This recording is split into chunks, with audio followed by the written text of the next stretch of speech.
หยาบขันใจไหลเลื่อนหึงปีบนขึ้นข้าวยำเขาตั้งอันเก่าไปด้วยตั้งเลยปีมาลับสิ่งอำหันเพอเพอแต่เตยืนมือเข้ามายิ้มใจมาติดจันจอยปันโปหอดถึงเส้นต่างบางเสือเหมือนกลางเตืองอันสีปอตั้งเขาเป็นตึกเกิดในใจเฮ้ยที่หันใส่สีเลมาอยู่จำมาอยู่เป็นแห้งใจเดินลาวแรงเลยเมื่อปีมาอยู่สุม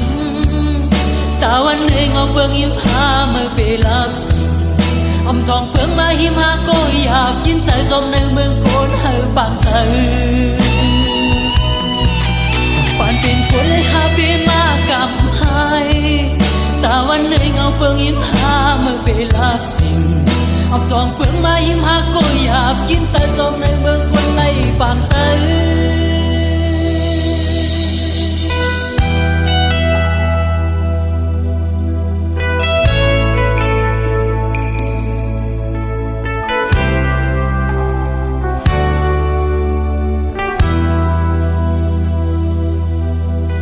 หยาบขันใจ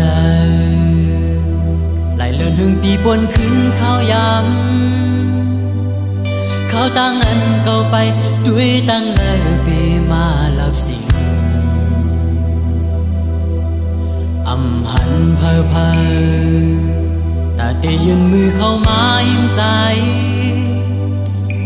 มาติดจันจอยปันโปหอดถึงเส้นต่างบางเสือเหมือนกลางเตืองอันสีปอตั้งเขาเป็นตึกเกิดในใจเฮ้ยที่หันใส่สีเลมาอยู่จำมาอยู่เป็นแห้งใจเดินลาวแรงเลยเมื่อปีมาอยู่สุมตาวันเองเอาเปลืองยิ้มหาเมื่อไปรับสิ่งอมทองเปลืองมาหิมหาก็อยากยินใจสมในเมืองโคนเฮาบางเสือเป็นคนเลยหาปีมากำหายตาวันเหนื่อยเงาเปลืองยิ้มหาเมื่อไปรับสิ่งเอาทองเปลืองมายิ้มหาก็อยากกินใจจมในเมืองคนไล่บางเสือ